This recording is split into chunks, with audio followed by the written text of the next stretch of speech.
To meeting number 6 of the House of Commons Standing Committee on the Status of Women.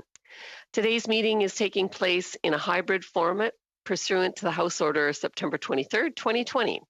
The proceedings will be made available via the House of Commons website. And so I'd like to welcome Minister Monsef. Very glad to have her here today. And to ensure an orderly meeting, here are a few rules. The members and the witnesses can speak in the official language of their choice. Interpretation services are available, and you can choose at the bottom of your screen, floor, English, or French. For members participating in person, you can proceed as you usually would when the whole committee is meeting in person in the committee room.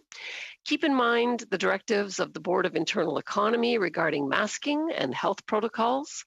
This includes wearing a mask when circulating in the room and when social distancing is not possible. Before speaking, please wait until I recognize you by name. For those participating virtually, please click on the microphone icon to unmute yourself. And those in the room, your microphone will be controlled as normal by the Proceedings and Verification Officer. A reminder that all comments by members and witnesses should be addressed through the chair. And when speaking, please speak slowly and clearly. When you're not speaking, your mic should be on mute. With regard to a speaking list, the committee clerk and I will do the best we can to maintain consolidated order of speaking for all members, whether they are participating virtually or in person. I had a request from the committee, a suggestion for improvement. In the past, we've had some brilliant questions, unfortunately, that occupied the entire time and there was no room for the answer. And so when you get within a minute of your time, you will get the yellow card. And when you get within 20 seconds of your time, you will get the red card. And then you will be cut off gently and kindly at the end of that time.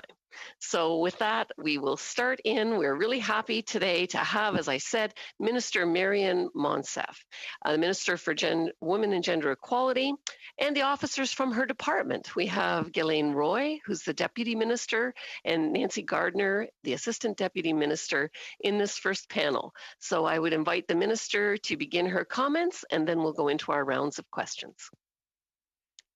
Thank you very much, Madam Chair. Hello, colleagues. Bonjour, Anin. Salam alaikum. I join you live from my basement in Peterborough, Kawartha, on traditional Mississauga territory, covered by the Williams Treaty. I want to thank you all for the very important work you're doing. The study that you've begun, the study that you've just wrapped up is critical in providing guidance on the next steps for an even recovery as well as the response to COVID. I want to congratulate the newer members to this committee. This is a really productive group of people who come together, find common ground, and move good things forward. I can think of our gender-based violence federal strategy, which was so well informed by the work that this group had done. And I want to congratulate you, Madam Chair, to returning to the chair, and also congratulations on your recent book launch. It should be a fun read over Christmas break. Colleagues, I'll spend a few minutes this morning talking about COVID, talking about where we are since the Royal Commission on the Status of Women tabled its historic report in the House of Commons, and then about connections.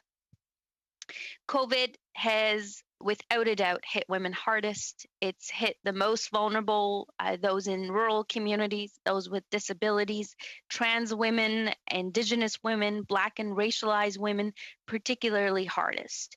Those with children and care responsibilities for adults in their lives are doing double or triple duty. Those who are on the front lines, whether it's in our healthcare system, long-term care system, those on the front lines of responding to victims and survivors of gender-based violence, they have taken on additional responsibilities. You know too well the job losses that have been experienced by women over the course of COVID. And I know that this committee is aware that if we are not united and strategic in our response to COVID and the recovery post-COVID, we stand the very real chance of losing hard-won gains. Our government, right from the start, took decisive action. We put people at the center of our response, and we've applied an intersectional feminist lens to every aspect of our response. Whether it is supports for the women's sector, who have now received a 70% increase in funds over the past 5 years, if you combine everything that was provided to them in the previous 5 years, whether it's been the support of over $1 billion for early learning and childcare just this year, the support for women entrepreneurs, as well as our supports to provinces and territories so that they can carry out their responsibilities. Our government recognized from the very beginning that supporting women would be critical to our response and recovery from COVID. In fact, CARE recently pointed out that Canada is the only country that fully accounted for gender in its response. We take this recognition with a lot of humility, and we are committed to doing even more to ensure that on the other side of COVID, Canada is even stronger than when COVID began. Madam Chair, I realize that COVID has been hard in many ways to those Canadians and to colleagues who are grieving loss of loved ones. You are not alone. I hope that you have the strength you need to get through this difficult time. And Madam Chair, as we look ahead to what is ahead of us in December, it'll mark 50 years since the Commission on the Status of Women tabled its historic report in the House of Commons. We have an obligation to those who've come before us to ensure that we build on the momentum, build on the progress, and not allow the clock to be turned back. Those connections of women to the labor force, connections to one another through broadband and cell service, and connections through conversations like this and those you're engaged in, Madam Chair, throughout the courses of your studies will be vital to ensuring that we build on that progress. I look forward to the conversation today. I've got my binder here and a bunch of papers here, and my wonderful officials are here as well to ensure that you have the information you need to keep moving forward. Excellent. Thank you, Minister. And now we'll begin our round of 6-minute questions with Ms. Sahota. Thank you, Minister, for being here, and thank you for that presentation. You spoke about gender-based violence, and in 2017, the government announced a national strategy on gender-based violence. In the Liberal election platform in 2019, it said that a Liberal government would develop a national action plan. And in a recent briefing provided by your department to myself, they mentioned that stakeholders have been calling on the government to develop a national action plan. Yet the department was still evaluating how to develop one. Minister, we're coming to the end of 2020. When can we expect the national action plan so we can start addressing this issue? Your question is an important one. When we launched the federal strategy in 2017, it was the first time that the Government of Canada had taken the various efforts it was undertaking and brought them under one umbrella and started to coordinate amongst different departments, but also with provinces and territories, who, frankly, at the time were leaps and bounds ahead of the federal government in what they were doing. In the 5 years that we've been in office, we've been able to provide historic funding to women's organizations. We've reopened shuttered women's organizations, support centers across the country. The federal strategy did 3 things. It provided supports for survivors and their families. It invested in prevention efforts, and it also put forward ways that our justice systems could be more responsive to victims and survivors. A lot of progress has been made, for example, in clarifying the definition of consent, in building capacity for frontline organizations. The National Action Plan takes that work one step further, and we are, as you mentioned, rightly so, in the process of working out in the middle of COVID what the best ways forward would be. You can rest assured that supports for survivors and their families will continue to be number one. Thank you. Your mandate letter states that you are to develop and work with your cabinet colleagues and the departments on ensuring government programs and funding goes through a gender-based analysis. You spoke about putting people at the center of everything here. However, we heard from around this committee and from our stakeholders, when the pandemic hit, many of the government programs did not address the many challenges women faced, such as pregnant women who had been laid off as a result of pandemic and had a challenge in collecting their government support. Minister, with a budget of over $100 million a year and over understaffed, Canadians expected more and are sorely disappointed. So my question is, how, if anything, have you addressed these failures in your departments to ensure that in future government funding and programs are properly reviewed by a gender-based analysis? I will correct the record.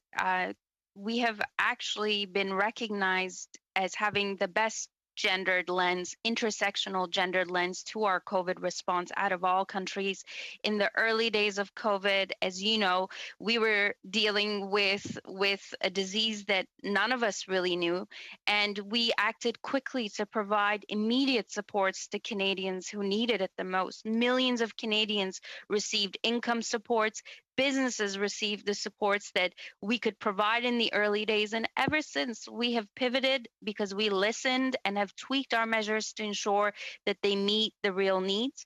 I will say on the supports for pregnant women, my colleague Minister Qualtrough, who was before this committee in the previous I think it was in the summer, actually, we spoke about how she's working on addressing that challenge around maternity leave. Just a few weeks ago, she did announce that we are providing a credit of, I think it was 420 hours for pregnant women who perhaps were not able to accumulate the hours they needed for their parental leave, for their mat leave. This is significant, and it's backdated to March 15th. There is much more to do.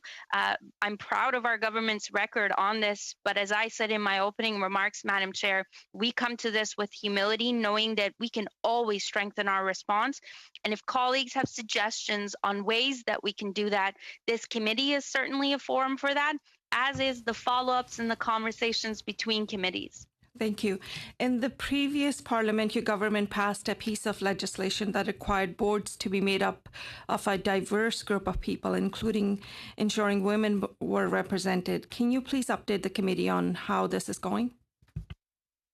Absolutely. Thank you for that question. The bill that Minister Bains put forward did require a comply or explain model. We've seen some progress on the federal boards, but as you also heard a couple of weeks ago, Minister Bains announced a 50-30 initiative to take the progress that was made and to build upon it. And so that work is ongoing. On the Government of Canada appointments, I can say that we've been able to increase the representation of qualified women to 50%. We've seen increases in diversity appointments too, but that's another area that we're going to continue to be diligent on. Thank you. And that's your time. Now we have Mr. Siri and Madame Dylan. They'll be sharing the time. Mr. Siri first.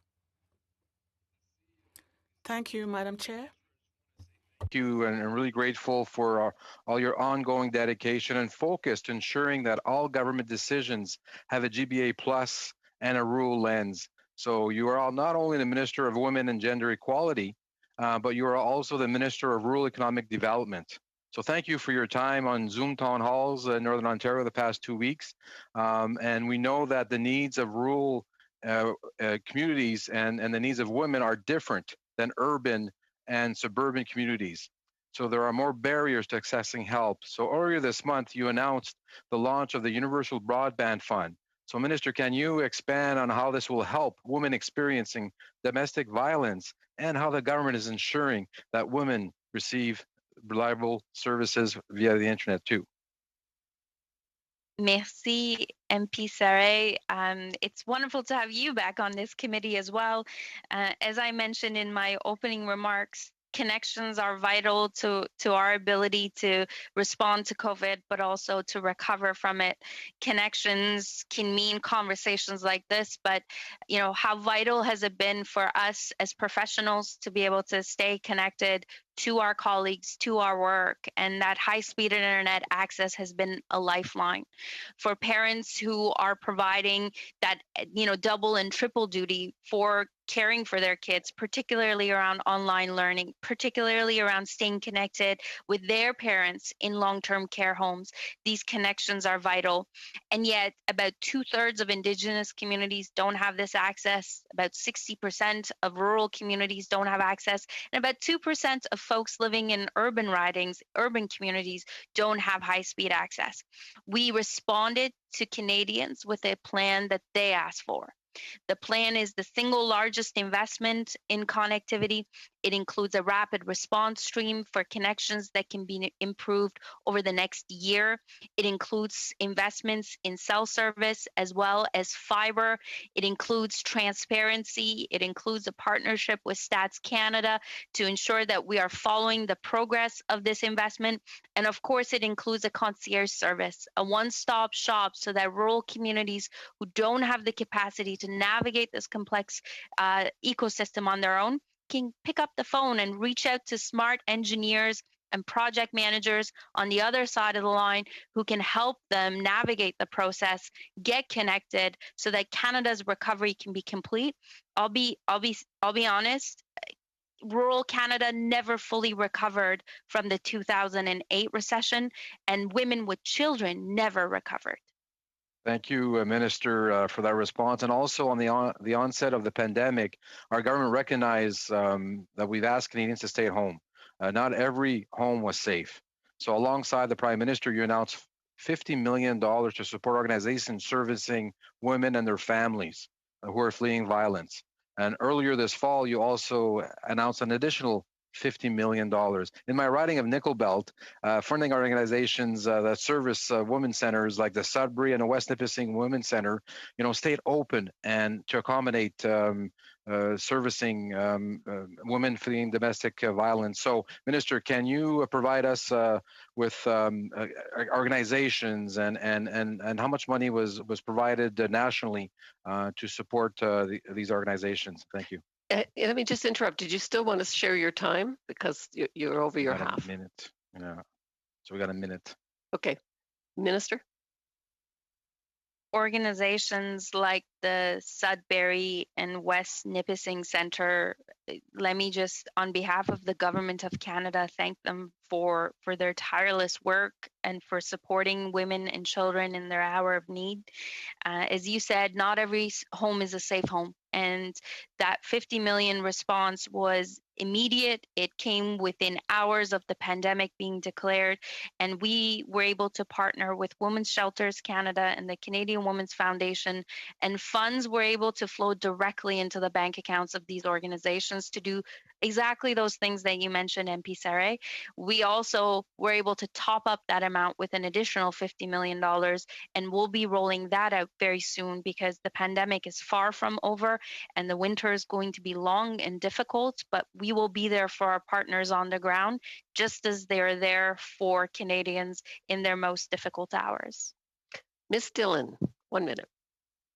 Thank you, Minister, for being here. Since there's a lack of time, I'll just quickly get to it. That gender-based violence is a horrendous reality in all communities across Canada, and there's social harm related to it, not just in a social way, but economic. Can you please tell us, our government developed the National Action Plan on Gender-Based Violence.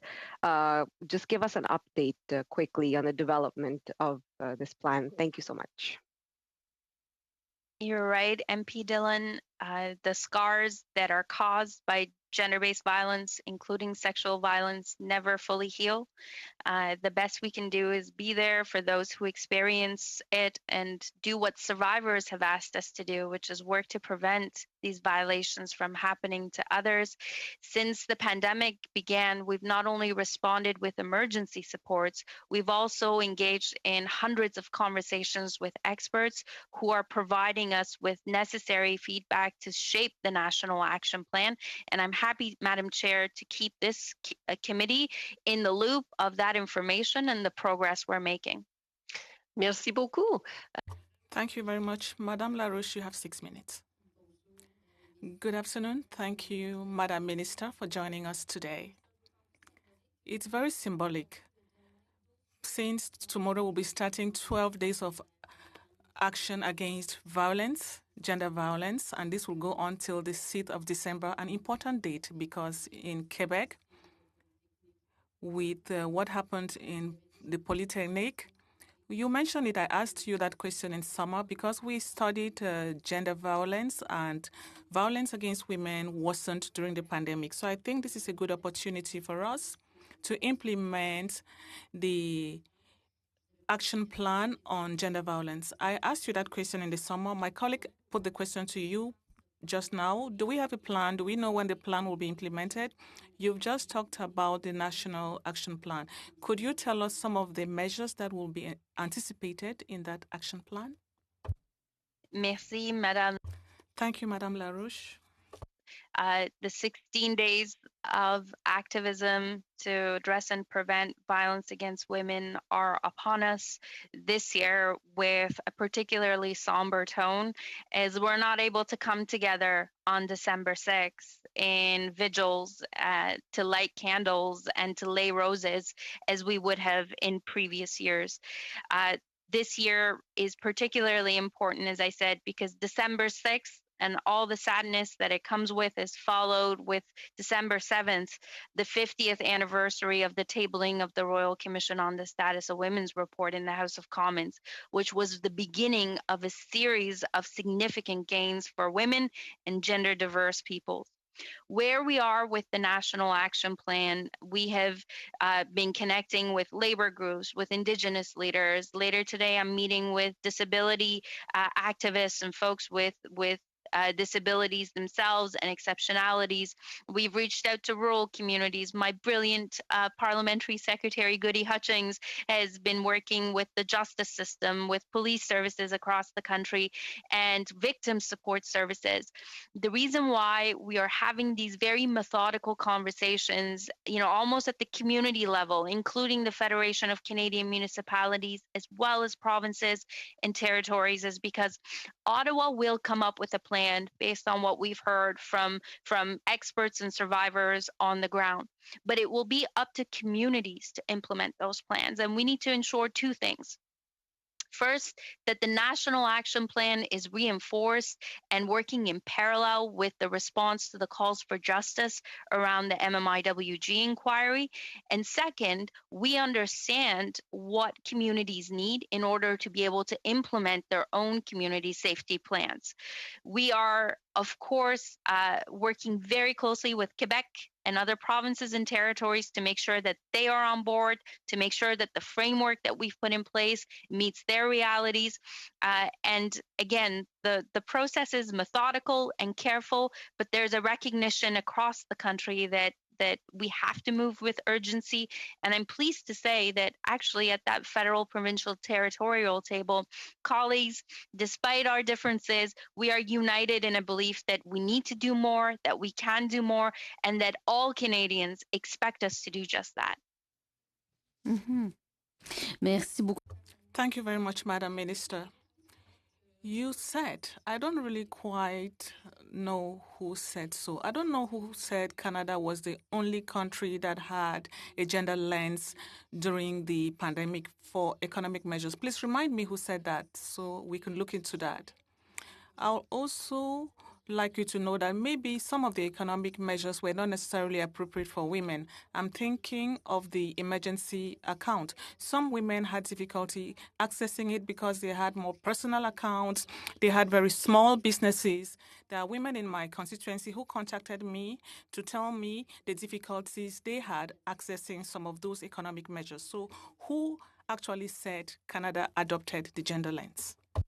It was CARE International, and they are, of course, a very well-respected organization. nationally and domestically. Your point about supports for women entrepreneurs is an important one. Firstly, the partnership with the regional development agencies that provided funding through, for example, Community Futures Development Corporation has been able to provide targeted supports to entrepreneurs.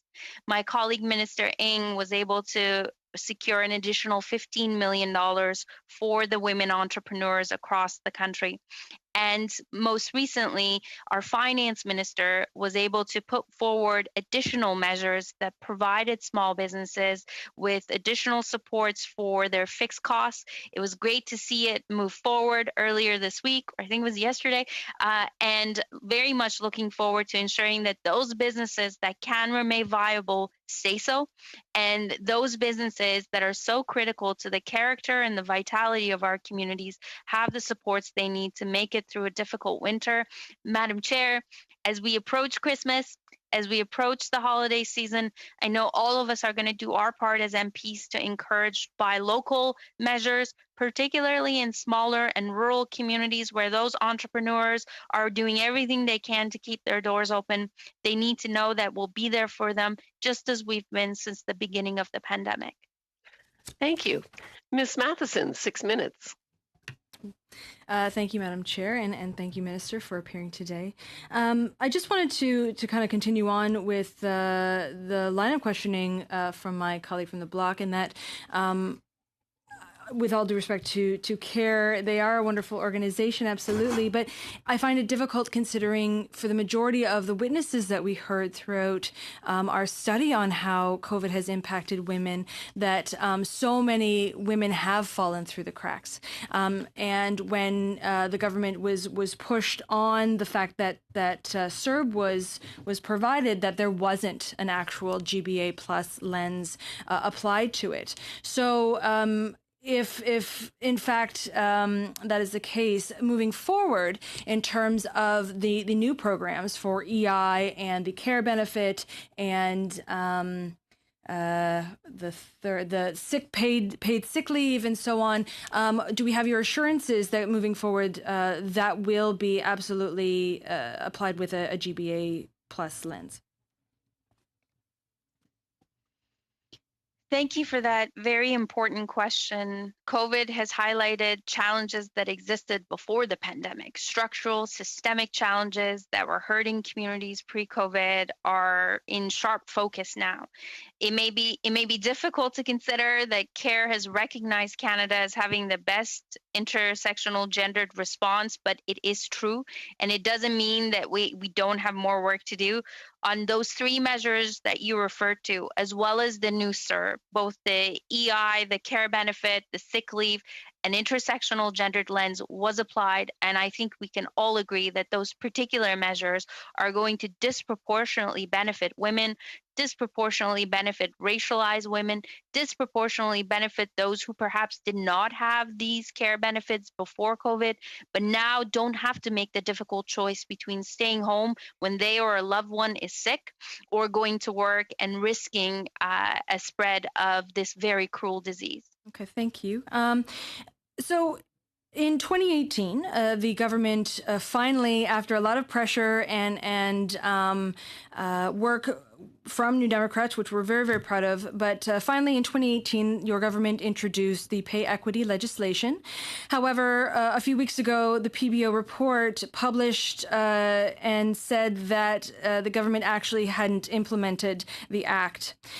So we have the law, but I'm hoping to know when pay equity will actually be a reality. They also stated that the government would need to invest $621 million per year for women. That's $621 million that women have been shortchanged in terms of pay equity. So I'm hoping to see and have a commitment from you today, Minister, that that inequality served will be addressed in the upcoming 2021 budget.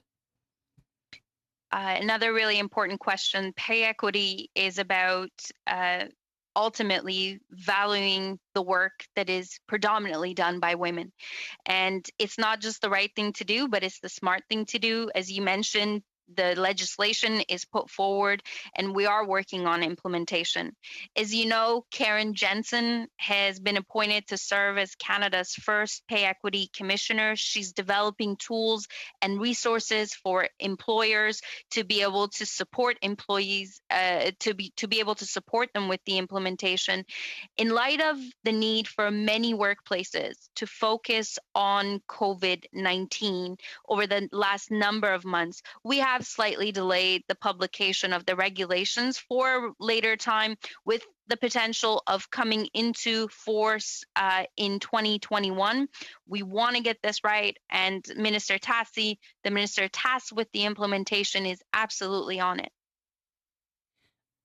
Well, I didn't quite hear that money would be included in the 2021 budget. Is that a commitment that you're willing to make?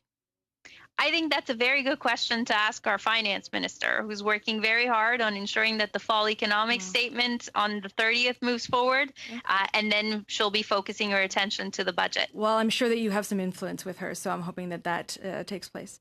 Additionally, one of the things that we spoke about and that I certainly asked you about in July was about childcare. And I know that this isn't directly under your purview in your portfolio. However, we have certainly heard time after time after time from witnesses in every field that childcare and a universal, affordable childcare strategy is key.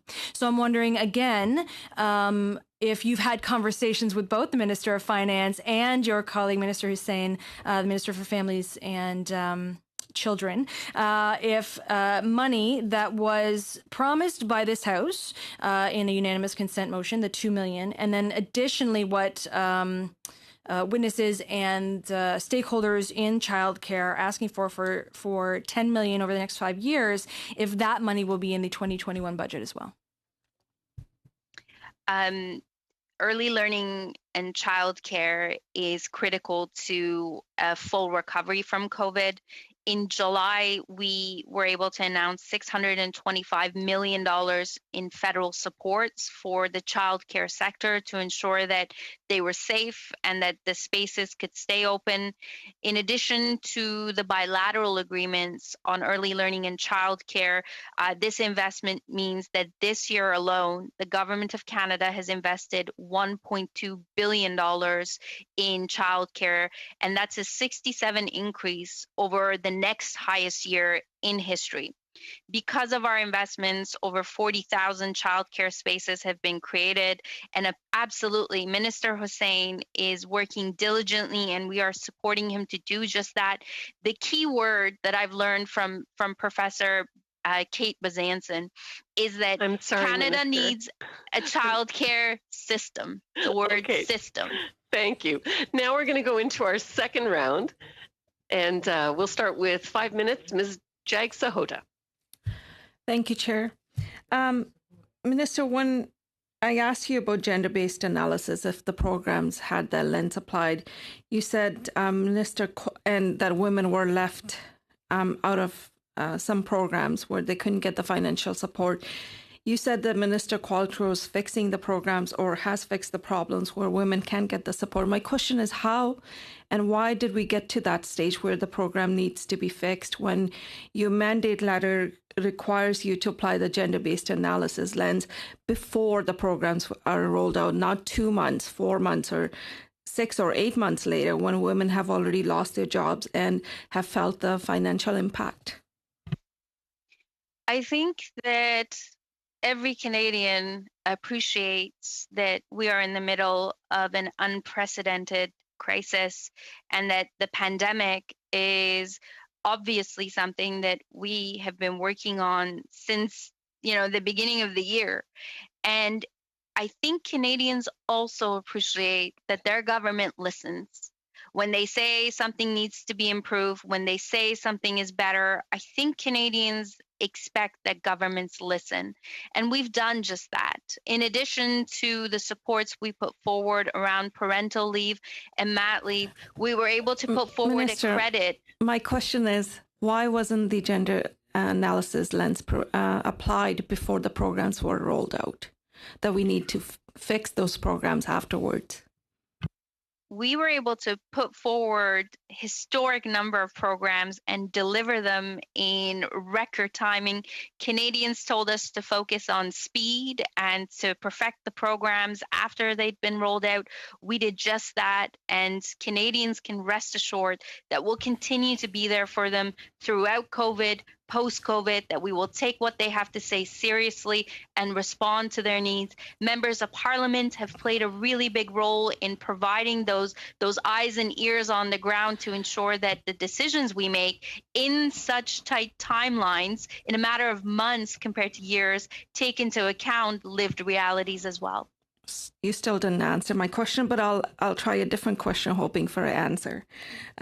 Minister, in your departmental plan, it states that wage will focus on reducing the wage gap. And recently, the Parliamentary Budget Officer released a report entitled Fiscal Analysis of Federal Pay Equity. The purpose of this report was to examine the cost of closing the wage gap, a concept that we support. However, the government would not release the information requested by PBO so that he could make a proper assessment and report. Additionally, he noted that over $49 million had been allocated to research and setting up an office. Minister, can you please update this committee on why the government believes it needs to spend $49 million to research an issue that we already have significant studies on, and what the government is hiding, and why won't they release the information requested by non-partisan independent parliamentary officer? So, with due respect, gender is not mentioned even once in Mr. O'Toole's leadership platform. Equality doesn't come up once. Women, when they're mentioned, are mentioned in their traditional role. Can you answer this question, Minister, please? Absolutely. And there is no mention of gender-based violence in your leader's platform. We will do everything we can to respond. My question is addressed to you as to why the information is not released to non-partisan independent parliamentary officer. We will do everything we can to respond to the very real needs of Canadian women in this difficult time. But I will add that your party has not stepped up, has not put it in writing, is not in your leader's platform. And I'd appreciate some of your activism being directed towards your own leader and your own party. It was just I'm not getting any answers from you. So I'm going to try another question in hopes of getting an answer. In the 2020-2021 department plan, it states WAGE will develop a guaranteed paid family leave program. Can you please advise this committee when we can see a proposed program? I'm going to direct this question to my Deputy Minister, the wonderful Guylaine Roy.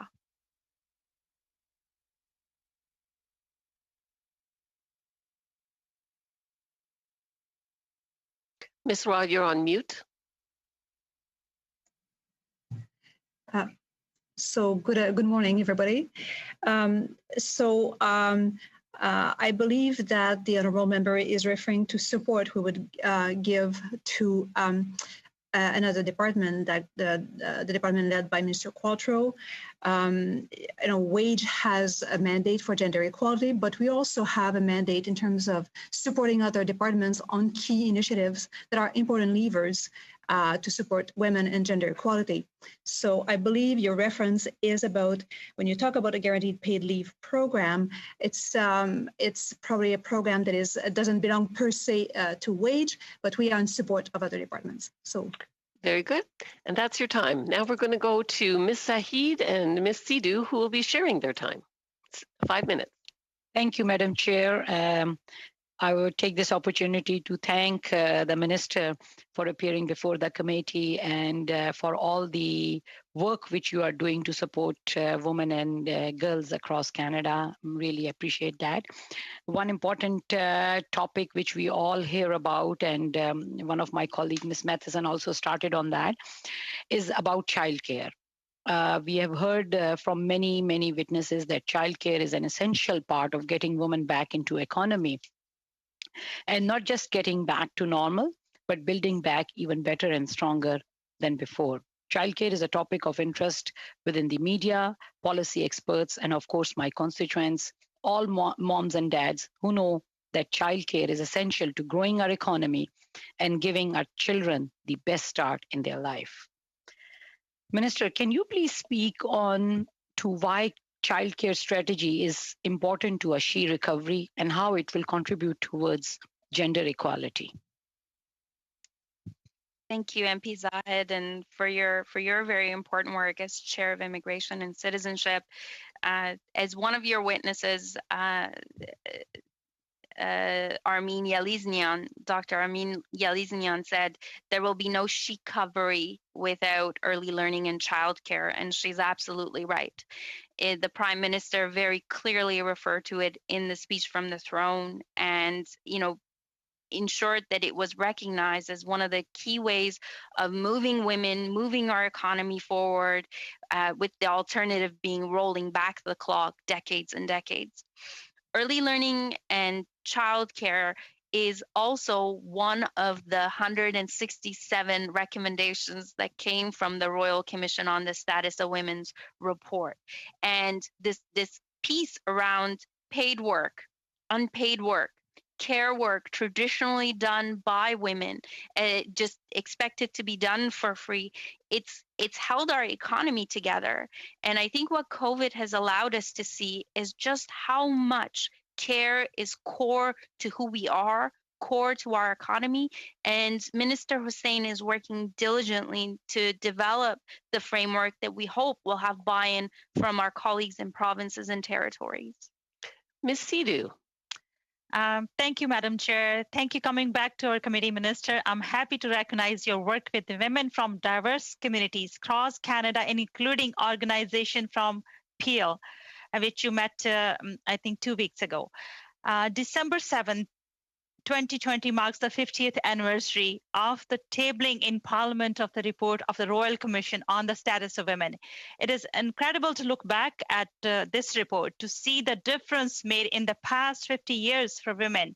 We know there's still more work to do. Minister, can you speak to the progress that has been made over the past 50 years and our government is doing to commemorate this anniversary?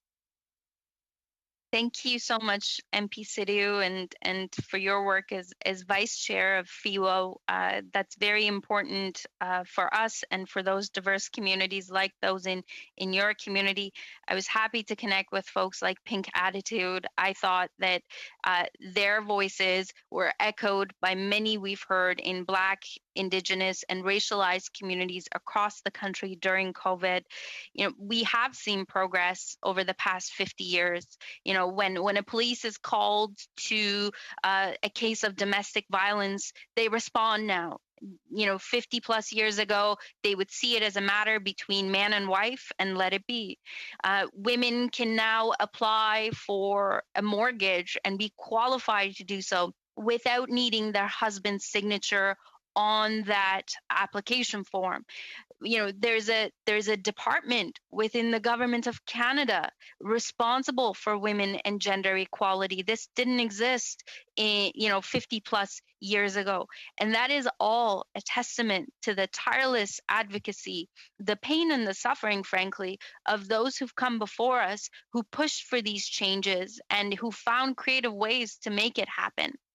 As you mentioned, that progress is not carved in stone. And this December 7th, we will do what we can to celebrate the milestones achieved over the past 50 years and look ahead to the very difficult road to a full recovery from COVID. I encourage colleagues to convene, if you can, virtually or by telephone, women and leaders in your own community and shine light on the work that they have done, because the best way we can move forward from here on is to stay connected with grassroots movements across the country and let them know that the government of Canada has their back. Very good. Madame Larouche, 5 minutes. Madame Larouche, you have 5 minutes.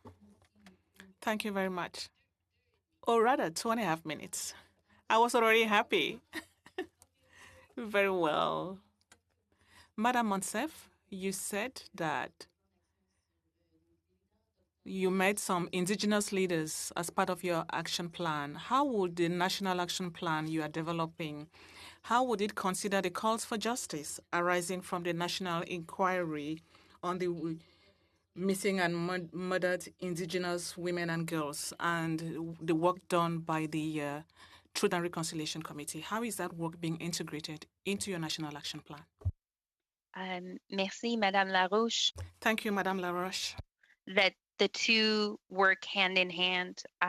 Minister Bennett has been leading our government's efforts, and over the past several months, she has brought together per province, per territory, survivors, their families, experts, leaders, to ensure that their responses are taken into account in the development of the action plan.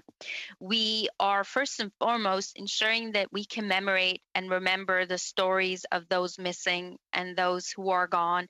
And there are about 100 projects across the country commemorating our stolen sisters. Second, we've heard from Indigenous leaders and representatives, nothing for us without us. So they are at the table. They are at the table with the Gender-Based Violence Advisory Council that advises me. They are at the table when we gather for federal and provincial territorial annual meetings. And of course, much of what they share around prevention, supports for survivors, and responsive justice systems are very much taken into consideration, both with the calls for justice as well as the National Action Plan. You've also seen that in our COVID response, for example, additional supports for shelters on reserve and off reserve being just one example. Yeah.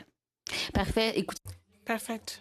You also talked about collaborating with Ms. Bennett in Quebec. We saw the Ministry of Labor work with the ministry in charge of women to review some labor norms. How could you work with your colleague in charge of labor to review the issue of employment insurance and take advantage of the crisis to make sure that the Act on Employment Insurance could allow access to more women? Thank you. I can tell you on the gender-based violence file, my colleague in Quebec and I have a very close working relationship. We're in regular conversation, and I know that Minister Qualtrough has an equally close relationship with her counterparts in Quebec. Thank you. Now we go to Ms. Matheson for 2.5 minutes. Thank you, Madam Chair. So one of the things that obviously, and I mentioned it before, was that CERB unfortunately had left a lot of people falling through the cracks. And you had talked about certainly looking forward and moving forward in terms of additional programs, ensuring that a gender lens would be applied. However, we were pushing for the CERB to be universal, and ultimately that would ensure that no one would fall through the cracks. That would ensure that no matter your gender or position, that certainly that would cover that. And I was upset that unfortunately the government didn't move in that way. I would also like to ask you, though, in terms of ensuring that systems and programs that are put into place are in fact universal. I think about childcare being universal and affordable. Would you be willing, your government be willing to put forward a childcare act that is much like the Canada Health Act in terms of ensuring that no matter where you are, that you have access and it's affordable and it's universal? MP Matheson, in the speech from the throne, the Prime Minister did refer to a universal early learning and childcare system that is affordable, that is accessible, and that is of quality, so that no matter where children and parents are, that they have access to similar supports. And Minister Hussein is best fit to answer that question. On your point about CERB, I will say that millions of Canadians have received it. Women have disproportionately benefited from it. And for others who need additional support, thousands of organizations across the country in the charitable and nonprofit sector have received direct support so that they can continue to provide supports to the most vulnerable in their communities. Thank you. And I also have to mention that I realized I had said millions in my last question, and I had meant billions. So hopefully the Blues will correct that for me. In addition, we've also talked a lot about core funding and the need for core funding. We know that the project-based funding model doesn't work. It's let women's organizations down, and we've seen that absolutely in terms of COVID. So I'm wondering if your government will commit to converting the capacity building funds grants to permanent core funding? And will you deliver and commit to that in the next upcoming budget? I'm sorry, that's your time. We will go now to Ms. Yes. Sahota for 5 minutes. Just need a yes. Thank you, Madam Chair. Minister, when I asked you about the information that was requested by PBO, you deflected and you made comments about how Aaron O'Toole's platform doesn't address gender, and you did that while commenting on towards me, a woman of color coming from a minority background. We know there's a lot of words, a lot of writing that liberals do, not much action. And the reverse is true on this side. And I'm that example. So I'm going to ask you again, will you commit to releasing the information that the PBO is requesting so that we can get a fulsome report? So there are two parts to your question, MP Sahota. First, what I pointed out to you... The first was a comment. Yep, the question is, will you release... Madam Chair, point of order. Can witness answer the question? It's been asked a few times now. I'm clarifying the question, Madam Chair. Thank you. And absolutely, the witness should answer the questions and not the comments. My response, Madam Chair, was to highlight that it's important for all parties to be on the same page about the role and the importance of women and that intersectional gendered lens. None of what I said was personal in any way.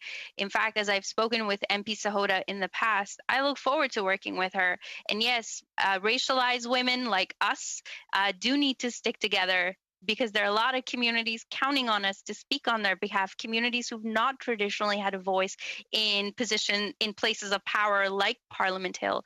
But I will say that my deputy has answered that question. We are committed to transparency and openness with the work that we've done.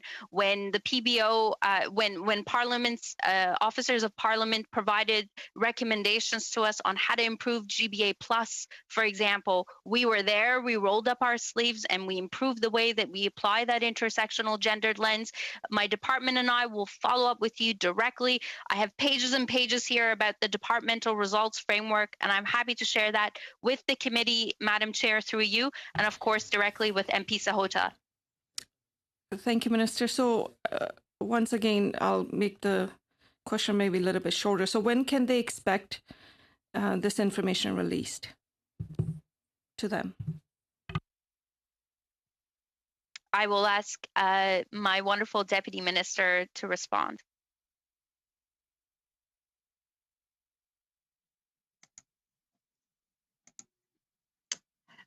Yes, I just want to have a clarification. I think you are referring to the federal pay equity and a request from the PBO for relating to the federal pay equity legislation. Yes. You're referring to that. So just as a point of clarification, it's Minister Tessie who would have the lead on that piece of legislation in a follow-up to the PBO request.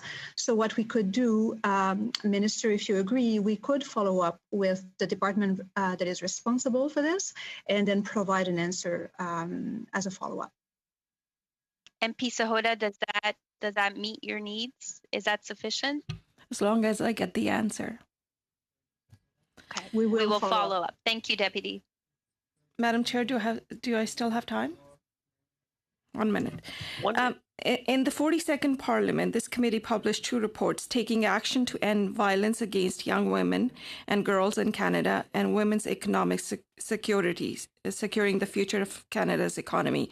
Can you please give this committee an update on the progress made towards each of the report's recommendations? as I mentioned earlier in our gender-based violence federal strategy, we were able to make significant strides. One example being, for the first time ever, the government of Canada started collecting intersectional gender disaggregated data around gender-based violence. We were able to take this committee's recommendations into consideration in the development. For your question about women's economic security, of course, progress was made, and that progress has been halted by COVID, but we are not deterred. I'm actually working as we speak, MP Sahota, on a response to this committee, specifically on the question of women's economic security and what we have gleaned from the 40 plus projects we supported to advance women's economic security and the past 5 years. So that report, that response is coming to you in short order. Excellent. And now to Ms. Hutchings for 5 minutes. Thank you, Madam Chair. Minister, always great to see you, and thank you for acknowledging the the important work that this committee does for all women. Minister, I want to talk about a specific form of gender-based violence, sexual violence. It was 3 years ago when the Me Too movement sparked that real change across the world, when women from all walks of life came forward with their experiences of sexual violence. For many of us, we saw friends, we saw celebrities identifying themselves as survivors of sexual violence.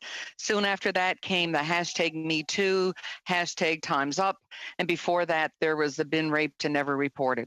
So, Minister, can you speak specifically to how Canada has reacted and taken positive steps to end this terrible form of gender-based violence and to end gender-based violence in all forms? Thank you, MP Hutchings. It's truly a privilege to get to work with you on this file as well as the connectivity file. I'm always mindful when we're talking about sexual violence that, you know, if the room is filled with more than 3 women, chances are somebody in the room has experienced sexual violence. And so I recognize that, and to those who are listening, if you are experiencing sexual violence, domestic violence, know that you are not alone. Know that there are thousands of organizations across the country whose doors are open. Talk to someone you trust, reach out to them. They'll make sure that you and your loved ones are safe, even during this pandemic. And as you mentioned, MP Hutchings, it takes a certain level of courage to say Me Too. It takes a certain level of courage to put yourself out there with the stigma and the vulnerability that unfortunately comes with that kind of disclosure. But what those silence breakers did was give courage to other survivors and gave courage to decision makers to accelerate the pace of change. We were able to review tens of thousands of unfounded cases of sexual assault where, you know, those few who were able to come and actually report and weren't believed had the opportunity to have their case be reassessed. We were able to hear from frontlines who said every time one of these hashtags comes out, the demand for our services goes up, and we were able to deploy dollars very quickly so that they could keep their doors open, keep their institutions, keep their organizations safe, and keep their staff paid. And we were also able to work with our partners to develop a framework around safety on campuses.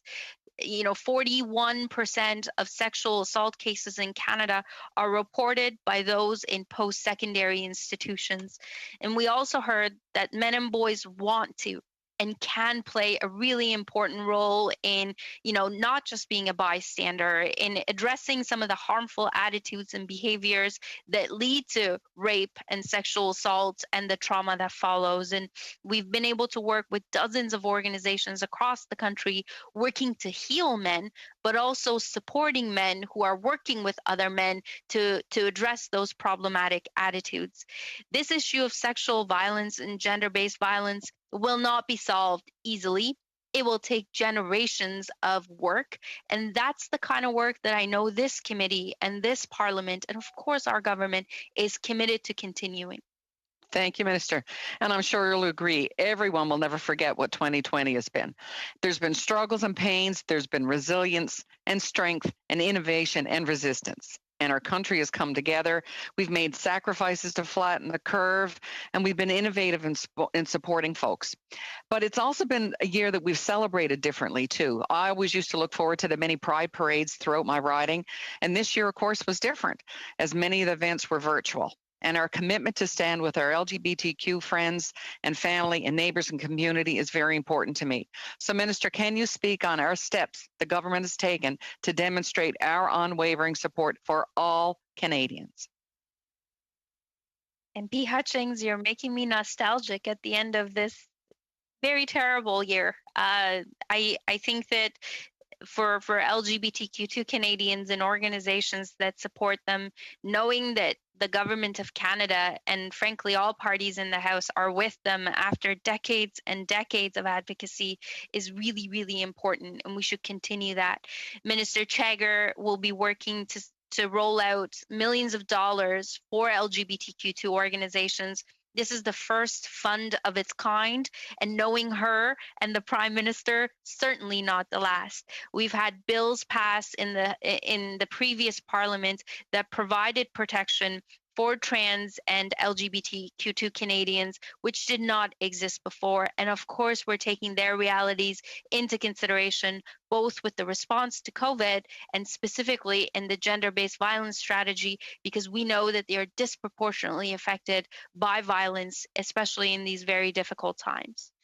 Minister, thank you so much. On behalf of the committee, I want to thank you for appearing today, and Ms. Roy, your deputy. We absolutely must work together. The women of Canada are counting on us to continue to pursue their causes. At this point, we're going to switch to the second panel, which is the other department officials that are with, and so I'll introduce them. We have Nancy Gardner, who's the Assistant Deputy Minister and was here for the first. We also have Lisa Smiley, who's the Director General, Communications and Public Affairs Branch, Research, Results and Delivery Branch. We have Danielle Belanger, who is the Director General on Gender-Based Violence Policy, and Suzanne Cooper, Director of Strategic Policy and External Relations Directorate. Now, I'm not sure how many of you or who will be starting off to speak for the 5-minute summary, but I will let you jump in.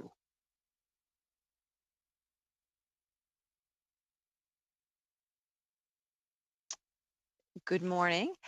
There's no 5-minute summary. We're just going to jump right into the Q's and A's, if that's okay. That is no problem at all. We are going to start then on our 6-minute questions. We have Ms. Shin. Thank you very much. I'd like to thank the Minister and the Department for joining us today to brief us and answer our questions. I think we're all here with the common desire to see more help for women, especially during this time of the pandemic. As you know, November 25 is International Day for the Elimination of Violence Against Women. And starting tomorrow, Canadians observe 16 days of activism against gender-based violence until December 10th. And what's at the forefront of my mind today on the issue of violence against women are domestic violence and human trafficking. Concerning domestic violence, as you're aware, COVID-19 has caused a hike in incidents. Although there has been an increase, we're not seeing all the numbers. Because of social isolation and lockdowns, perpetrators have been empowered to exercise greater control over their intimate partner's use of their phone and computer for communication. So women are unable to access their communication devices to cry for help and report their incidents.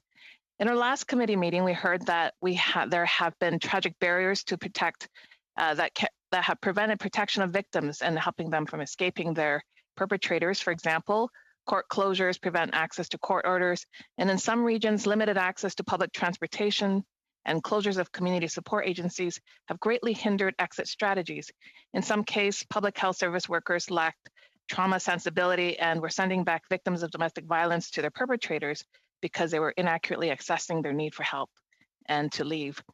So the Liberal government has intervened access through across governmental jurisdictions to provide emergency COVID support. And the need for support and escape for victims of domestic violence is daunting. I'd like to ask what the department has done to improve exit strategies for victims of domestic violence in this unprecedented context of lockdowns and social distancing, and will the government be willing to provide intergovernmental support and work through other with other ministries like public safety, the provinces and regions to make sure roadblocks are cleared for victims to have viable exit strategies? Thank you. Thank you very much for your question. I'll begin just to reiterate some of the pieces that we put in place in terms of the response for COVID, in terms of what WAGE is actually put forward. So the minister had mentioned earlier, there has been an investment of $50 million in women's shelters, sexual assault centers, and organizations providing critical services to support women and children fleeing violence during this really critical time. And as of earlier this year, 432 women's shelters across the country received support, 93 sexual assault centers, and 167 women's shelters and organizations in Quebec have received funding to support the critical work that they've done to support women and children who are fleeing violence during this crisis. We've also, there's been an announcement recently in terms of another $50 million that we're working on to provide to organizations to allow them to continue this important work. And finally, in terms of the first amount of money, in May, an additional $10 million was provided to organizations supporting critical services to women beyond shelters and sexual assault centers. I'll turn to my colleague, Danielle Belanger, to add any additional comments on that.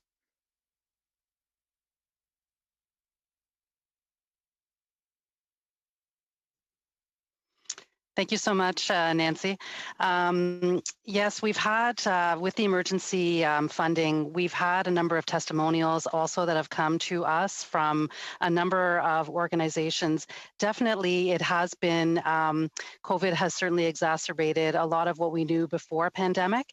And we've had a number of organizations tell us that that emergency funding was really, really critical in terms of what they could do in order to respond to the emergency. So things like providing more emergency planning, emergency response, having number of people on the ground in order to help with the sanitary measures required within a shelter, being able to put services online, for instance, when previous counseling services used to be face-to-face. These are a number of the things that we've heard from a lot of organizations across the country.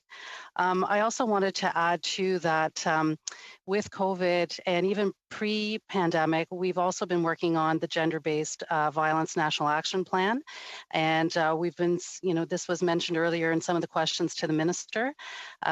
We have engage hundreds of stakeholders, GBV sector organizations, and Indigenous partners across the country in order for us to come up with a really solid, evidence-based, path forward with our stakeholders to identify, how can we actually respond to the number of recommendations that are coming forward. So as the minister mentioned earlier, in the justice systems, with police, with support for families and survivors, on prevention, we are working closely with our partners and in provinces and territories to be able to respond to that.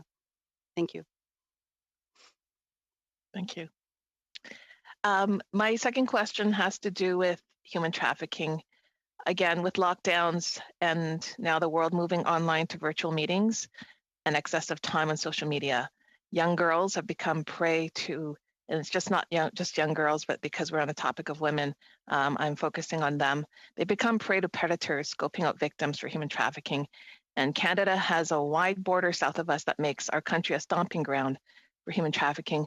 What is the government doing to educate children, Indigenous girls, and youth from abusive and challenging home environments to protect themselves? Excellent question, but you're out of time. So we're going to go to Ms. Dillon for 6 minutes. Good afternoon to our witnesses, officials for being here today. My first question, it's about something you mentioned just before. Well, actually the minister did, that in 2008, women hardly recovered from the economic crisis. Can you speak to us a little bit more about that and how during the pandemic we've seen, if not similar, things that are affecting women, again, negatively? Thank you.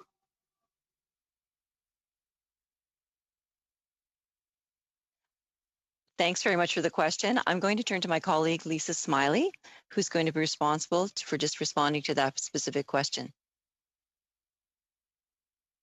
Thank you for the question. We know that in economic crises, women are disproportionately affected. As the minister pointed out in the last hour, we saw it in terms of the 2008 recession, and we're seeing it now. Some examples of how that's happening now, in March, when we saw lockdowns, women experienced job losses at twice the rate of men. And in May, when we started to open back up the economy and jobs started coming back, men gained employment at twice the rate of women. And there's certain groups of women that are disproportionately affected.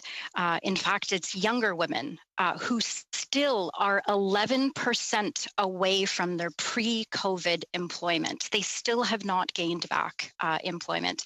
Young women between the ages of 15 to 24. It's newcomer women, immigrant women, and visible minority women. In terms of visible minorities, on that latter point in particular, 11% away from pre-COVID employment among visible minority women.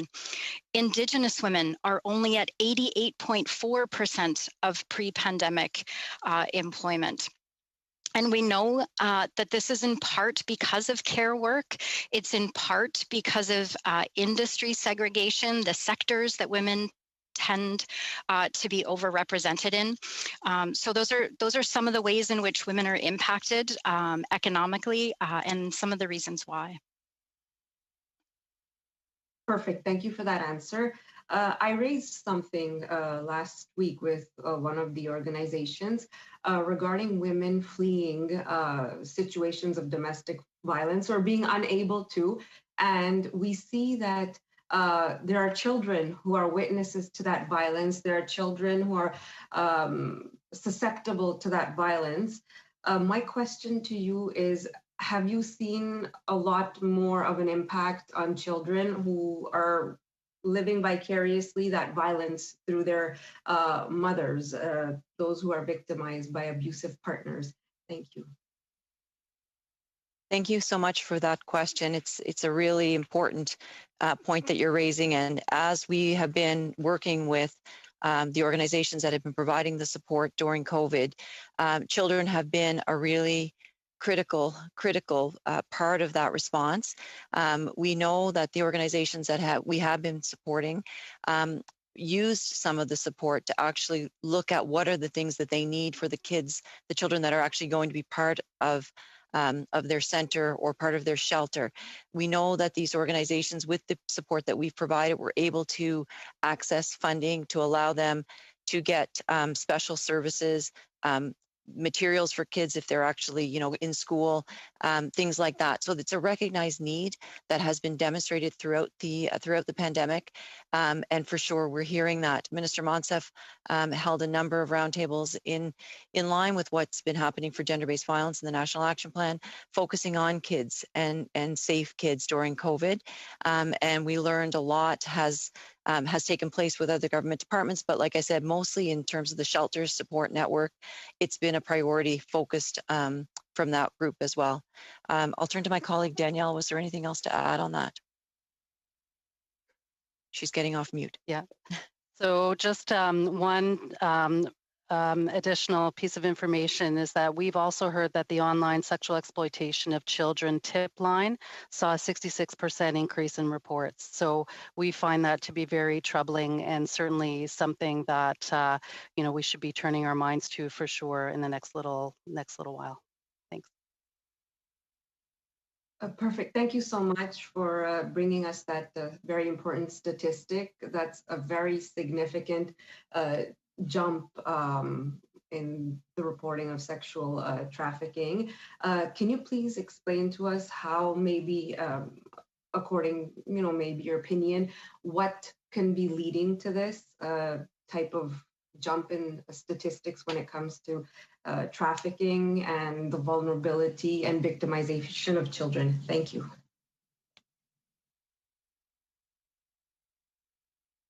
Yes, thank you for that question. Certainly during lockdown, and especially with children being at home and not in schools, very much at the beginning of pandemic, that's where there was a noticeable increase as well. Lots of children who were online, and so that definitely increases the vulnerability of children, and potentially with parents who are either essential workers and not, in the home at the time, or if they're in the home and working during those hours, certainly that could have contributed. That's just, my own opinion at this point, but I'm sure. Thank you very much. LaRouche. Madame LaRouche, you have 6 minutes. Thank you very much, Madam Chair. Let me start by coming back to the issue of gender-based violence. Could we see what the 2020-2021 provides for the payment of about $13 million for funding in the fight against gender-based violence in wage? So what are the types of projects would receive these contributions under funding for gender-based violence?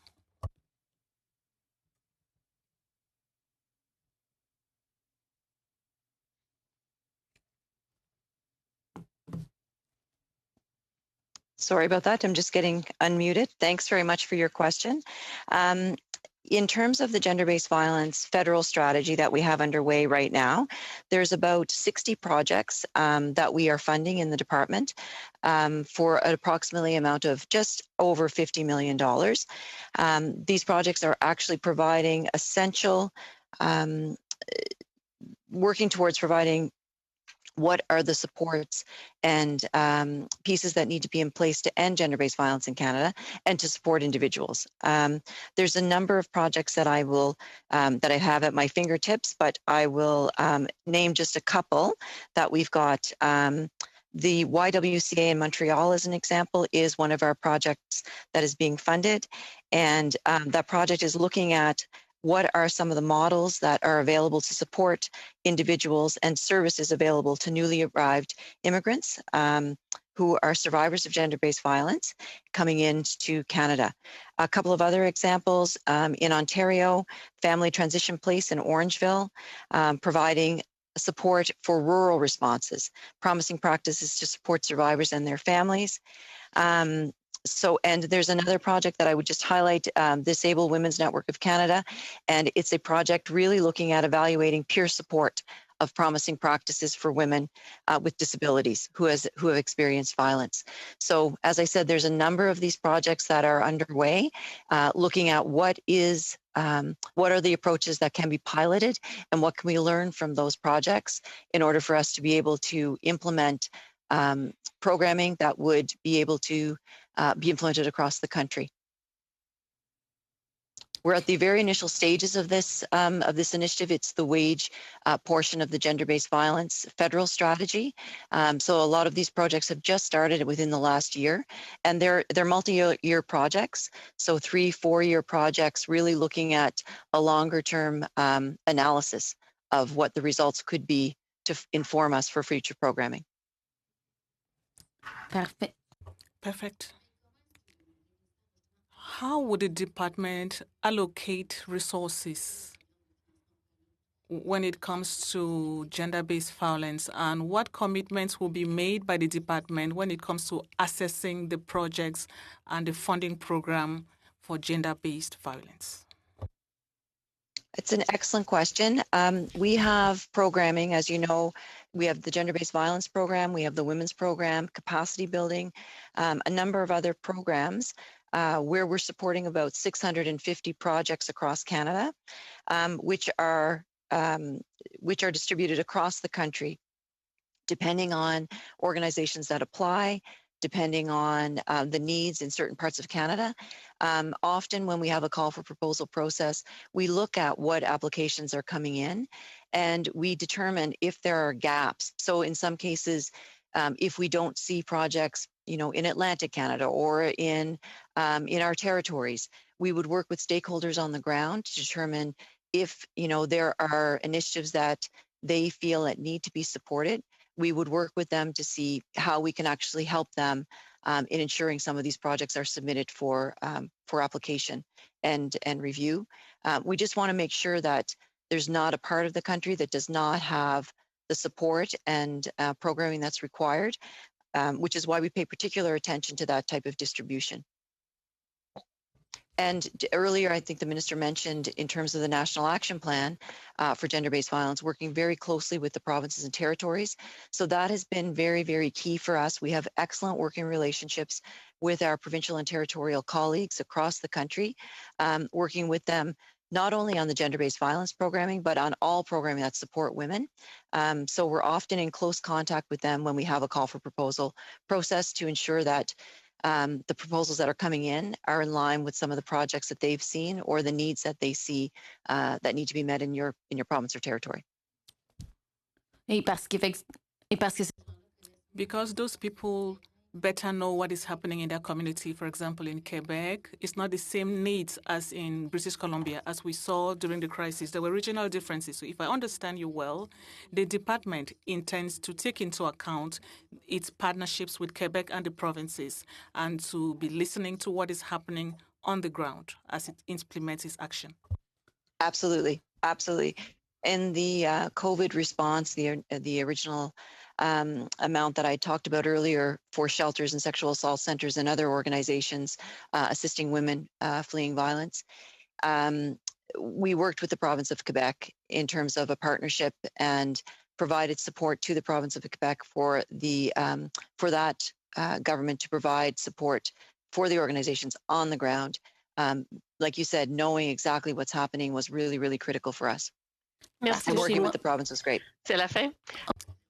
Time is up. For 6 minutes. Thank you, Madam Chair. Thank you. So we heard from the minister on gender-based action plan or gender-based violence action plan that there are many consultations still taking place, that they will be coming up with, or she'll be coming up with a plan. There weren't any concrete dates, and I think that many of the questions were actually about specific deadlines. Have you been given any expectations from the minister about those specific delivery dates or deadlines?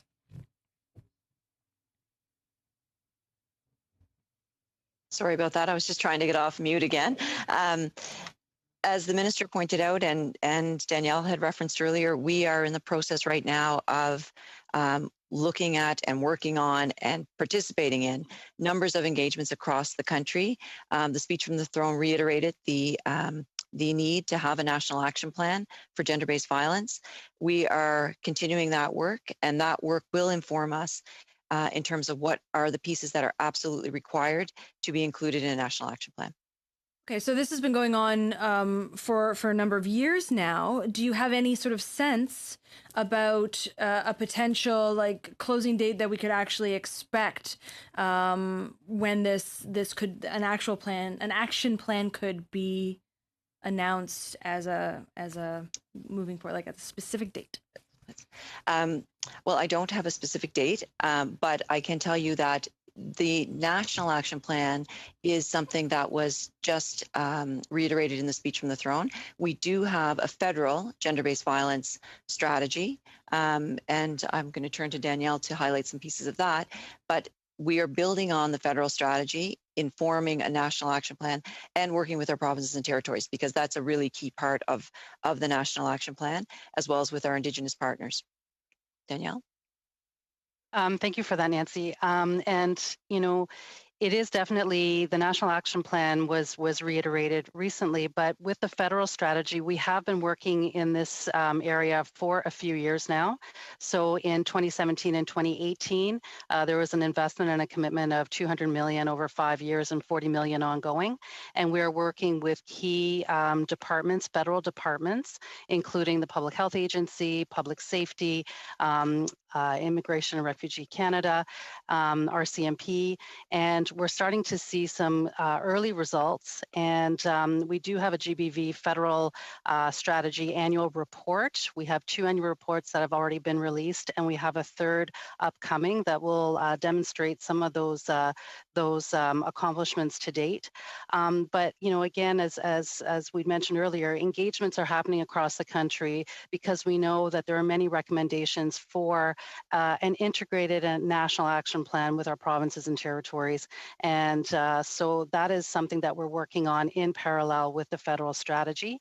And so that is, going to be happening over the course of the coming months. Thanks. Okay.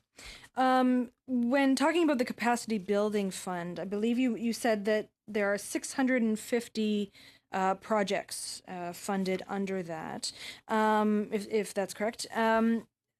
Has the department explored, because I know that a lot of women's organizations continually talk about the need for core funding, and I tried to address this with the minister, and I'm wondering if they've also approached you as well in terms of that need for core funding. But has the department explored converting that capacity building fund into permanent programming that could deliver that core funding for women's organizations? Thanks very much for your question. Just to clarify, out of the Capacity Building Fund, 250 projects are specifically focused on that program or that element of our programming. And you're right, we do hear there's a lot of support for the Capacity Building Fund because we know that organizations really are in need of that type of support to continue their important services. So we are really happy that we were able to support over 250 of those projects that had applied to provide them with continuing essential supports for women and those using the services of their organizations. So what, in terms of what these organizations, they come to you and they've said, you've said that they do express the need for that core funding. How do you think that could help them with future planning, especially if we think about the projections that COVID-19 may not be the only pandemic that we see. So going forward, how would that core funding help organizations that help women? Yeah, no, I totally recognize your point. And we've heard, the support through the Capacity Building Fund allowed these organizations to have multi-year funding, which is something that is relatively recent for some of these women's organizations as well. So even that enabled them to do planning for 3 to 4 years to support the work that they're doing. It also allowed them to diversify some of their funding sources, so not just from governments, federal, provincial, and other. We understand that during COVID, obviously that's been a really huge issue for these organizations.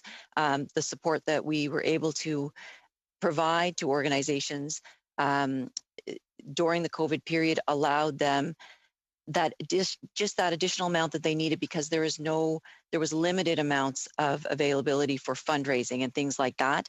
So and that's your time. I'm sorry. Sorry. Now we're going to go into our second round of questioning, beginning with the Honorable Alice Wong for 5 minutes. Thank you, Madam Chair, and I'd like to thank the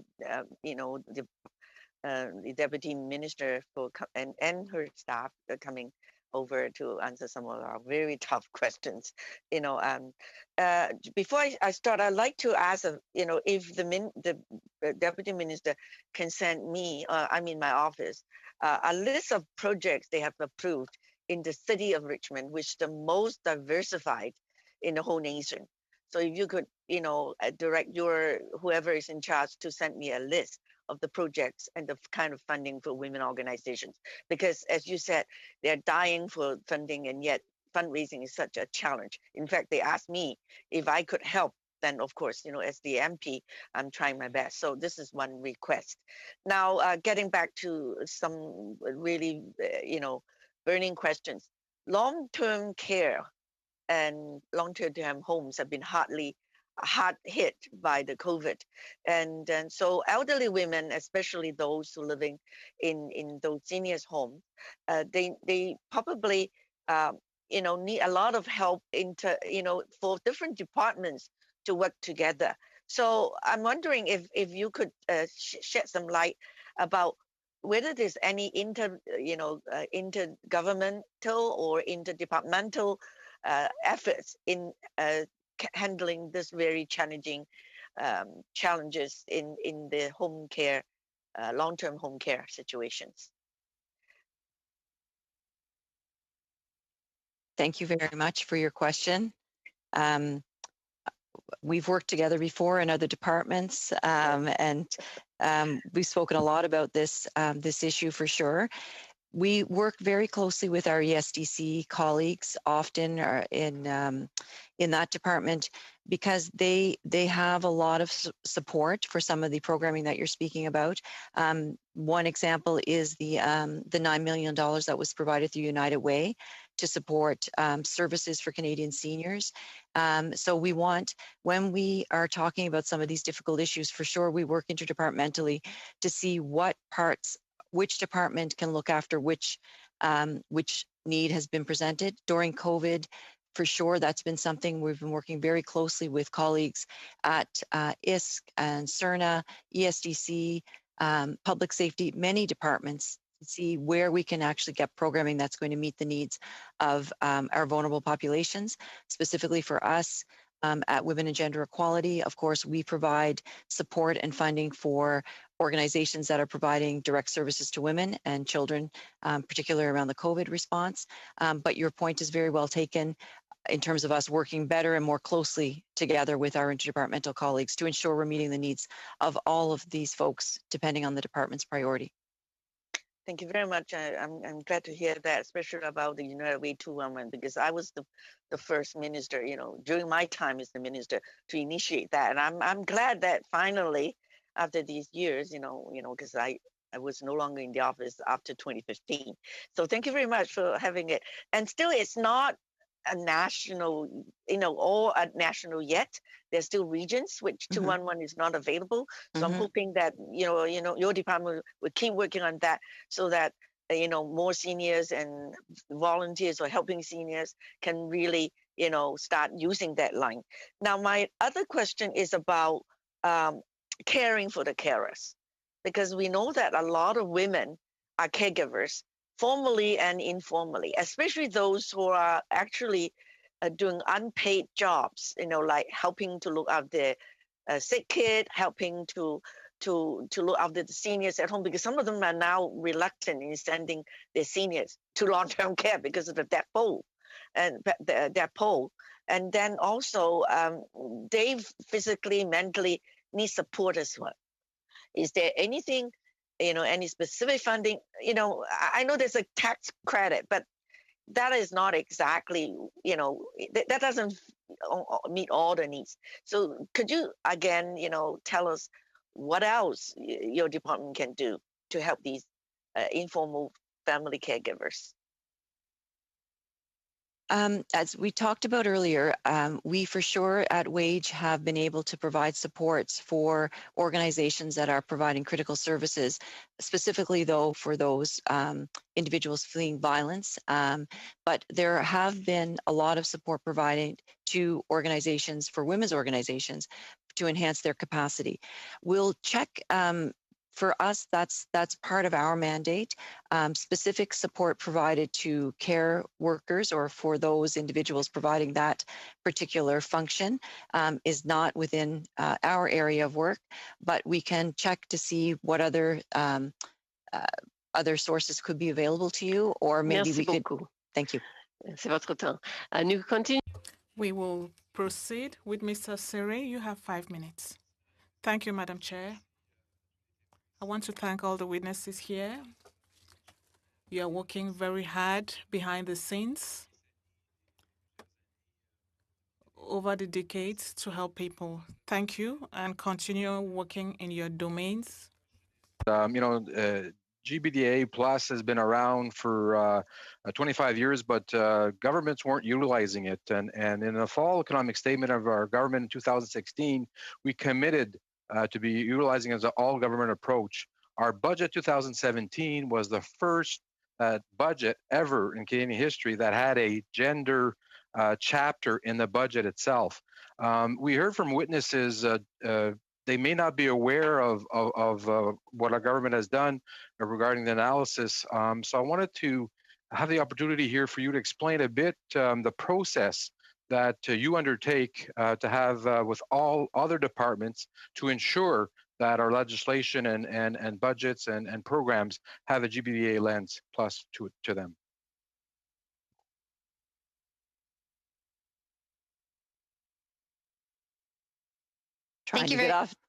Sorry, I was trying to get off mute, and I'm going to let my colleague Lisa Smiley answer that question for you. Thanks very much. Thank you for the question. I'll start by talking about what GBA Plus is and what GBA Plus is not. GBA Plus is a tool that we use to take a look at how people are impacted by issues differently, how different groups are impacted differently, so that we can develop tailored, targeted policies, programs, and other initiatives. It's also a tool that we use to take a look at our programs for barriers or unintended negative impacts so that we can help mitigate those. GBA Plus is not a once and done analysis. You don't do GBA Plus at the beginning to develop a program and then forget about it. In fact, you do GBA Plus throughout your implementation so that you're constantly looking at your programs and monitoring them and reevaluating and pivoting your programs to respond to different impacts. I think that's really important because doing GBA Plus on a program that exists, like the CERB, for example, once it's been implemented, is not an indicator of failure. It means we're doing GBA Plus as we should be doing. In terms of how we go about doing GBA Plus and our department's role in it, we've developed a set of tools and training for other departments so that they can implement GBA Plus as they're developing and implementing their initiatives. In the context of COVID, here at WAGE, we developed a Tiger team so that we can, early in the pandemic, we took a look at the gendered and intersectional impacts. We collected all of that evidence and we shared it with other federal departments so that they could use it in developing and tailoring their programs. We developed a set of tools to guide their GBA Plus. And then, as you pointed out, the GBA Pluses were published in the Economic and Fiscal Update 2020. And WAGE is responsible for supporting Finance Canada in the gender analysis of the budget and the GBA Plus process in gender budgeting. Merci, thank you. I want to ask two questions, and I know I've got a minute left, Madam Chair, or 2 minutes left, or 1 minute left. So I'm going to ask one question here that you could answer a written submission afterwards. I just want to understand, in 2015, what was the overall budget for the status of women? 1. 2, what is the overall budget in 2019 for the status of women? And then thirdly, what is the overall budget for 2020 because of COVID? So are you able to provide us later on with those three numbers on the revenue side to help us with our study? And my last question here in 30 seconds, men and boys, we announced a budget of $1.8 million in 2018. What are we doing and what can we do more to get involved, men and boys? And I think we got 15 seconds before Madam Chair says anything. So we'll come back to you with your first question, if that's okay. We'll provide some written documentation on that. And yes, Men and Boys has been a very, very critical area of our engagement, actually, in terms of the Gender-Based Violence National Action Plan. We were able to actually... Je m'excuse, c'est la fin. No. Sorry, time is up. Madame Larouche, 2 minutes and a half. Thank you very much, Madam Chair. I want to thank our witnesses for coming here. It's always interesting to have the opportunity to exchange with you. Talking about exchanges, what types of conversations did you have? In September, there was an announcement about a female entrepreneurship program. During the pandemic, as we know, women who have businesses have had a lot of difficulty. and many even have difficulty starting businesses. So have you talked with Madame Jolie and Madame May's department to find out if the program could be adapted or tailored? Thank you for your question. And yes, as you've just indicated, the women's entrepreneurship strategy is not a strategy that falls within wage, but is very, very critical to some of the success, obviously, of women small business owners. There's an investment at this point of nearly $5 billion, and we work very closely with our interdepartmental colleagues, as one of your colleagues mentioned earlier, just to make sure that we've got that connection on the ground. We know that the Women's Entrepreneurship Fund has invested approximately $30 million directly in women-owned and operated businesses. And we know that a lot of this response is really important around the COVID crisis because of the large numbers of women that actually own and operate small businesses. I'm just going to check in with my colleagues here to see if there's anything further to add. We're okay. OK, bon, on le voit, c'est un endroit. I see there's not a lot of gender equality. When we look into SMEs, there are still many women trying to find their place. So we need to encourage them. The next budget provides some money for women entrepreneurship program. So what types of projects and programs will be receiving grants and contributions under the Women Entrepreneurship Program? So it does not fall within Women and Gender Equality's mandate. We would have to go back to the Department of ISED for specifics on some of the details related to those projects.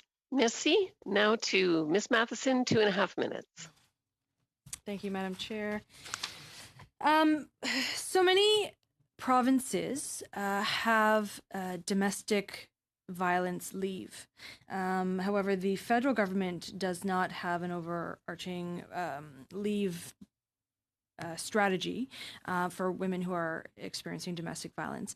I'm wondering if there are any conversations, plans, planning projects, what have you, to explore the idea of federal domestic paid leave, but specifically, or domestic violence leave, but specifically paid domestic violence leave.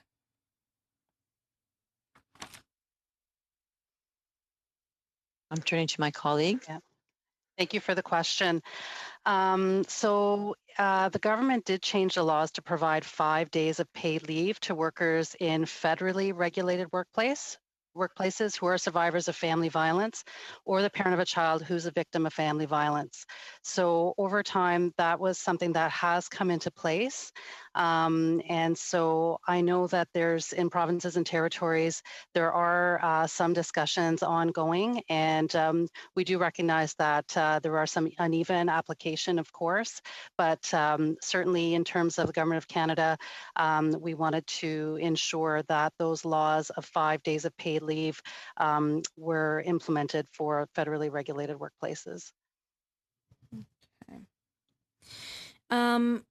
In terms of pay equity, as was discussed, and we certainly know that even though legislation was passed in 2018, the PBO, in a report published, that nothing had actually been implemented.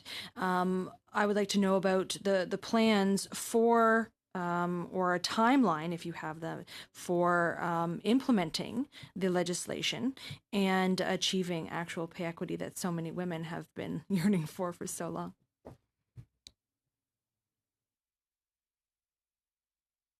Go ahead. My apologies. Sorry, the mute button was eluding me. Thank you. Thanks for your question, and nice to speak to the committee today. As the minister had mentioned, they're currently the government in the process of implementation. This, in fact, is I'm not evading the question, but it's well under the purview of the Minister of Labor. That should probably answer that. But we're certainly happy to come back to the committee and go back to our colleagues at the Ministry of Labor to answer some of these questions to the extent that we can. Thank you. Now we'll go to Ms. Sahota and Ms. Shin, who I believe are sharing their time. 5 minutes. Thank you, Madam Chair. My question is to Ms. Smiley or anybody else who wants to answer. Ms. Smiley, you said that the GBA Plus analysis, you talked about the process and how you apply GBA Plus lens at the beginning, in the middle, towards the end, basically continuing to apply that lens. Considering the problems we saw with the initial programs at the beginning of the pandemic and which are now being fixed, my question is, was the GBA Plus analysis done at the beginning? And if so, then were the issues like women going on mat leave or small business owners who were women and not having checking accounts, were those issues flagged and addressed prior to the rollout of these programs? Our work at WAGE doesn't involve us being intimately familiar with all of the discussions that go on as part of the GBA Plus process. So I'm not able to speak to any specific initiative that is the purview of another department. In terms of whether GBA Plus was applied at the beginning, the middle, or the end, my answer to that is it depends. For new programs that were developed, you can see in the fiscal, economic and fiscal update that many of those, the GBA Plus was done at the beginning. For initiatives that leveraged existing programs, the GBA Plus in the context of COVID would have been done in the midst of implementing that program. It existed pre-COVID. So the answer is it depends on what initiative was being leveraged, if it was a new program or an existing program, in terms of at what point in time that GBA Plus was done. All right, and over to Ms. Shin.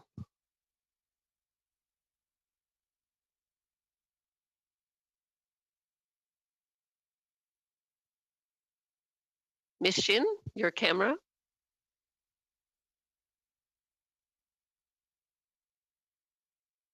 All right, Ms. Sahota, did you have another question then?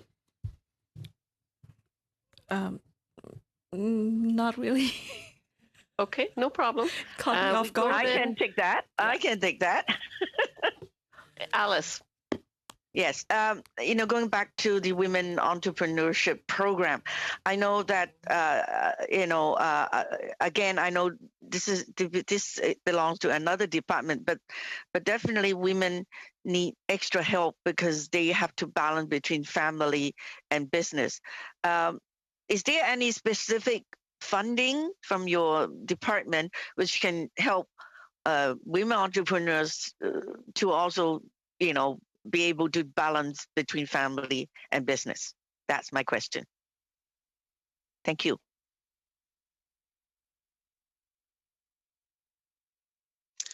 Hi there. Thanks for your question. As we had mentioned previously, of course, we do have the women's program, and one of the pillars of the women's program is economic security and prosperity. So some of our projects certainly can focus on that particular work. I will also say, because I know you're quite interested in interdepartmental collaboration, that one of the things that we've done at WAGE is we co-chair an equity-seeking communities and COVID-19 task force with PCH. And the purpose of that particular group, which by the way represents 25 departments across the government, including ISED, including ESDC, including health, is to share information, align strategies, policy and initiatives, and engage with equity-seeking communities to make sure that we adapt the federal response to the realities of those people on the ground. So a lot of the conversations, or a lot of the issues that you raise here, we have a chance to discuss those with colleagues across the federal family. And these issues have come up. In fact, we've had discussions around women entrepreneurs. We had some presentations, in fact, from Black women entrepreneurs that talked about the struggle that they're facing and how programs need to be adapted to that. And I know our colleagues at ISED, for example, heard that loud and clear. So I just wanted to highlight that work for you as well. All right, I think we'll go then to Ms. Sidhu for 5 minutes. Thank you, Madam Chair. Thank you for the officials for being here today with us. This pandemic has made the need for shelters and those fleeing gender-based violence much more clear. In my region, Peel, in the GTA, has a high rate of domestic related homicides involving a family member or partner. And I just want to know, your department has invested $40 million to support shelters and sex assault center. Can you tell us how this funding has been distributed to shelters and sex assault centers? And if you have any example of the impacts that funding has made?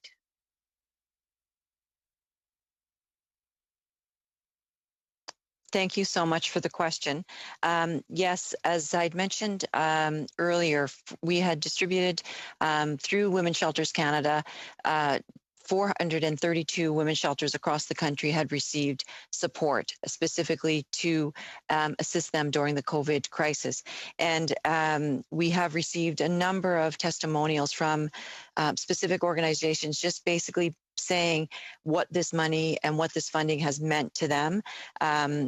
Organizations in Saskatchewan, Saskatoon Interval House, saying they have to fundraise usually to get the support that they need and are able to do that. But this year has been a problem. So they use that money and use the support that we were able to provide for them to keep their doors open and to provide them the ability to provide programming for the women that actually need this support. They also use this money to support families because they had limited numbers of spaces. They were able to expand their spaces in terms of short-term accommodation. And so they were able to purchase equipment and programming for their clients. It was just an unbelievable amount of support that they were able to use to help those women fleeing the violence in their area. Other testimonials, Alice House in Nova Scotia, the quick receipt of funding from Wage Canada allowed them to have vital services and resources to respond to the increased risk of violence against women in that province. So I could read on, but there were just a number of these testimonials that came in from these shelters that really demonstrated the need that they had, but the need that they had to get the money as fast as they can, the funding support to respond to the critical care and support that women and children fleeing violence needed during this pandemic. So those are just a few examples. Thank you for all the great work you're doing. And can you table the testimonials to us, and if you can send it to us? And other question I have, many of the government services that people interact with on a day-to-day basis are provincially and locally run, like schools, healthcare, and social services. Considering most provinces and territories have ministers for the status of women, can you speak to any collaboration between your department and the provincial counterparts? And can you highlight some examples where our federal government stepped up, provided direct support to, like, for example, schools, social services, and any other? If you can highlight. Yeah, thanks for the question. I'll start and I'll turn to my colleague, actually Danielle as well, just around the work that we're doing with our provincial and territorial colleagues. As we're developing the National Action Plan for gender-based violence, the work that we've got underway with our provincial and territorial colleagues is really critical. We are defining what the priorities are across the country, working very closely with them to actually determine where are the needs greatest and what are some of the things that this National Action Plan needs to have in place. Danielle chairs a provincial and territorial federal working group, and I'll just get her to highlight some of the work that's been going on with that committee, with that group. Thanks, Nancy. Certainly, some of the work started back in December 2019 when FPT ministers responsible for the status of women, that's the last time they met in person, they agreed to explore how to engage and collaborate on some national actions to end gender-based violence. So that was really the beginning of our cooperation and collaboration with our PT colleagues. And then again in September, just recently, virtually of course, they endorsed a frame for the National Action Plan, which outlines visions, goals, principles, and pillars for the National Action Plan. And so we certainly have been working together. As you rightly point out, jurisdictional issues, around gender-based violence services are in the provincial and territorial purview. However, there are some things that, PTs can learn from one another as well as the federal government. So we are, diving a bit deeper into, what are the types of things provinces and territories have been doing around prevention or support for families and survivors. And we see very much that provinces are learning from each other, especially during COVID right now, in terms of some of the strategies they're putting in place. And as we alluded to earlier around the COVID emergency funding, we did work closely with our PT colleagues in order to identify kind of where are the areas of the greatest need, where are some of the gaps, and that collaboration has really paved a really good way for us to continue working together on a national action plan. Excellent. Unfortunately, that's our time today. Madam Chair, just want to request can they table the testimonial, please? Yes, please, if you could table that testimony, that would be marvelous. I want to thank the witnesses from the department for coming today and for all of your hard work to help the women of Canada. Now, as you know, our discussion today was about the estimates, and we usually then vote on the estimates and try to present them in the House. So I have 3 questions for the committee. The first one, shall vote 1 under the Department for Women and Gender Equality carry? Yes. All in favor? Opposed? Good. Second question, shall vote 5 under Department for Women and Gender Equality carry? All in favor? Opposed? Very good, passed. And finally, shall I report the main estimates 2020-21 to the House? All in favor? Opposed? Very good, carried. All right, now our subcommittee will meet on Thursday, November 26th at 11 to select the subject of the next study and to prioritize the studies going forward. And based on that, if we end up wanting to begin the study that we pick the following week, then we'll be asking for witness lists by Friday at the end of the day. All right, so we shall see you Thursday, steering team, and I call this meeting adjourned.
you.